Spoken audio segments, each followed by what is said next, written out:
Chegamos ao nosso terceiro episódio da série Aulas em Geo. Só que hoje nós iremos trabalhar um pouco a respeito do solo. Isso mesmo. Então vem comigo e vamos fazer esse tour ainda explorando o quintal da minha casa. Eu ainda estou sendo um grande geólogo, tá bom? Então vem ser geólogo comigo. O primeiro momento que eu gostaria de falar com vocês é o seguinte. Nós temos 4 tipos, tá certo? De camadas do solo. Como assim? O primeiro tipo nós conhecemos como horizonte O. Isso mesmo, que é a parte superficial. É aquilo que nós conseguimos ver. É onde tem as plantações. Então, ó, percebam que aqui no quintal da minha casa, eu já mostrei para vocês, né? Algum tipo de plantações. Também temos aqui as bananeiras, tá? Então ela está na parte da superfície. É uma parte muito rica em humus, tá? Em matéria orgânica, ou seja, resto de alimentos, de plantas, cascas, de ser vivos, acabam formando esse tipo aqui, ó, de vegetação, de plantação, porque aqui está na parte superior, tá certo? E aqui nós chamamos que é o horizonte O.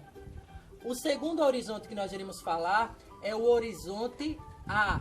Nesse vai ter uma grande entrada e saída de ar e água, que é fundamental para qualquer ser vivo sobreviver, tá? Então percebam aqui, como tem muita entrada, tá certo? Da luz, do ar e da água, nós conseguimos perceber que quando nós damos uma escavacada, ó, não sei se vai dar para vocês perceberem, mas o que é que nós temos aqui?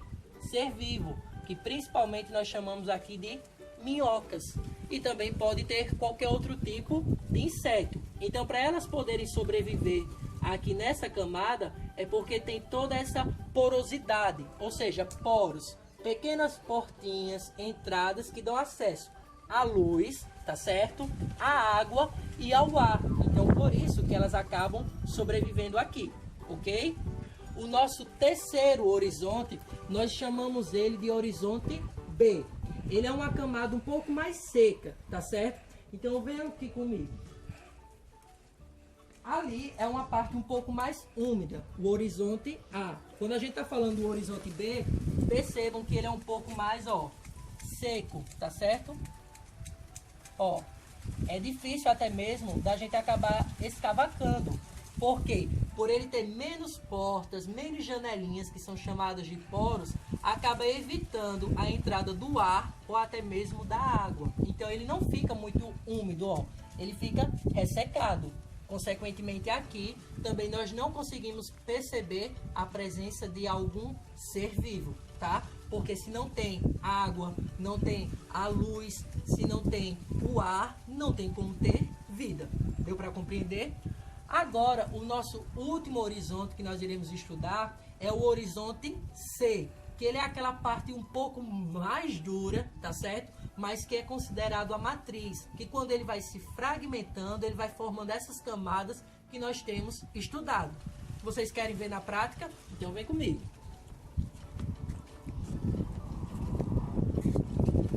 Olha só, aqui, tá? Nós podemos chamar que são as rochas matriz, a mãe, a rocha principal. Quando ela vai se fragmentando, quando ela vai se deteriorando, tá certo? Ela vai formando esses outros horizontes que nós estudamos. Então é normal quando está fazendo alguma cacimba, né, em busca de água, algum poço ou até mesmo uma fossa, quem está escavacando, né, ele vai lá com uma certa facilidade, mas quanto mais ele vai penetrando no solo e vai encontrando as regiões que não tem tanta umidade, fica bastante difícil. Então é normal, se vocês perguntarem aos seus pais, avós, chega um determinado momento que quando está escavacando, ó, fica duro, tá certo? Fica com mais dificuldade de você penetrar, tá certo? No interior do solo, ó. Mas quando ela vai se fragmentando, nós vamos conseguindo perceber tudo isso que eu falei para vocês. Vamos ver na prática como é que fica esse esquema.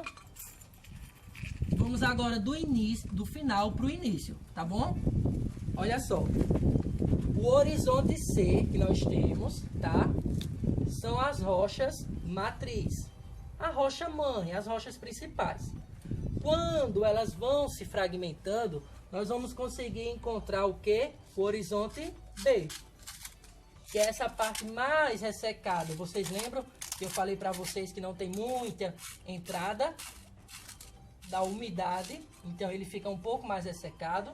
Ó, ele vai ficar sobre a rocha principal, a rocha matriz. Tá combinado? Agora nós vamos ver a questão do horizonte B. Ó, percebam, horizonte C é onde ficam as rochas matriz, as rochas mães.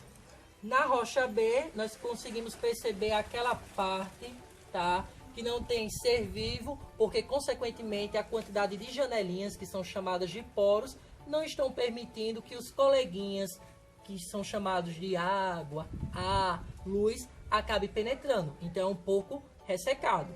O outro horizonte que nós conhecemos como horizonte A, tá certo? É esse daqui, ó, que é justamente a parte mais molhada, certo? E que normalmente a gente consegue perceber por conta da sua grande quantidade de poros, tá certo? De janelinhas, a presença de ser vivos, como nós denominamos principalmente as minhocas, tá? E por último, mas não menos importante, nós vamos ter, por exemplo, a questão da vegetação, como a gente consegue perceber aqui.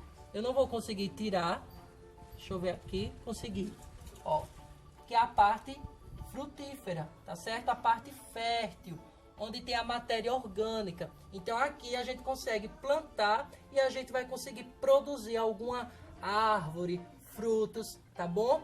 Como por exemplo a gente consegue perceber aqui, ó, nós temos, ó, exemplos, nós temos matos, tá bom? Nós temos essas plantinhas aqui que eu já mostrei a vocês no outro vídeo, ó, elas estão na parte superficial, mas como é que elas conseguiram crescer? Porque nessa parte superficial, perdão, nós conseguimos também entender a grande importância e a grande presença da matéria orgânica, tá certo? Resto de seres vivos, cascas de alimentos, de vegetais, de plantas. Então, quando eles vão se decompondo, eles vão trazendo essa grande fertilização aqui. E a gente consegue perceber tudo isso que está plantado. Tudo bem? Espero que vocês tenham gostado mais uma vez desse terceiro episódio do tour pela minha casa, em especial pelo quintal. Um forte abraço do Pro Geólogo e até a próxima.